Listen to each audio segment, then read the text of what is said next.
Do you think that your daughter, especially in this state of her current existence, and whatever level of addiction she's in, and with whatever challenges she has, do you think that she has the maturity to be aware of how to take care of herself in that state of her health problems that you helped her manage? Not at all.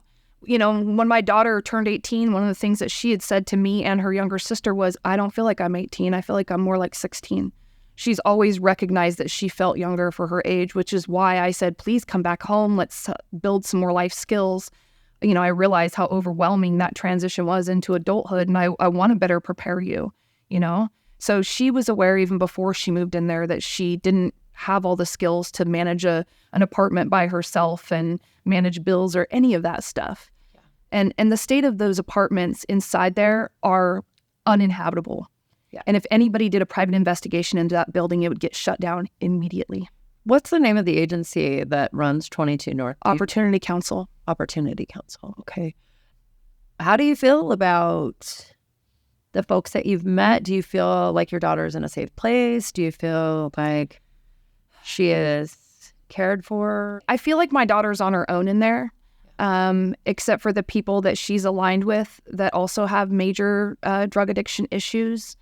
And the people that I've met that I've just talked to outside the building, they seem, you know, nice enough. Some of them have pretty serious mental health issues. I think one of them has schizophrenia. Actually, a couple of them that I've met have admitted they have schizophrenia or different, like pretty serious, severe mental health issues. There's a couple people that are physically dependent, like one's in a wheelchair. One is just has a hard time walking. There's one in particular that I do feel like she cares about my daughter, and she has told me your daughter's going to die. I'm tired of seeing these kids die. I feel like I want to move out and just be homeless so I don't have to keep watching these kids die in here. So I feel like she cares, but she's also caught up in the system of what are her choices, you know? Mm-hmm.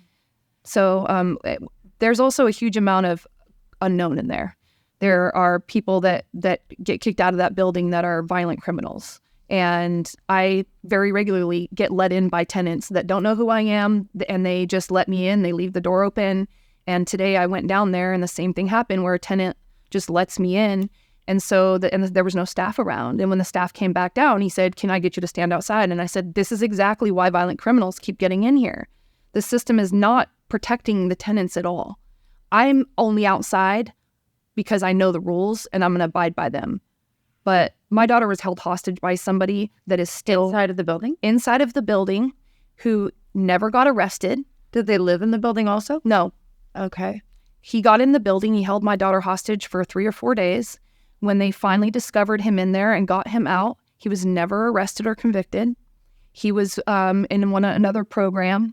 And I think that instead of them actually getting the police directly involved, they got a hold of his case manager and told them. He has since keeps going back to the building, even though he has a restraining order, that my daughter had a protection order.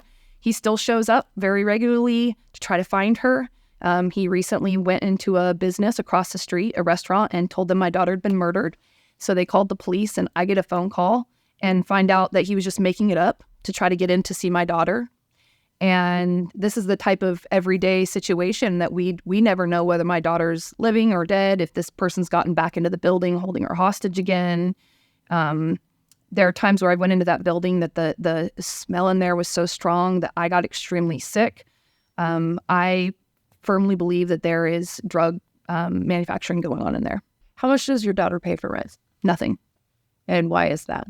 Because she doesn't have a job, and they have labeled her as having PTSD or something like that.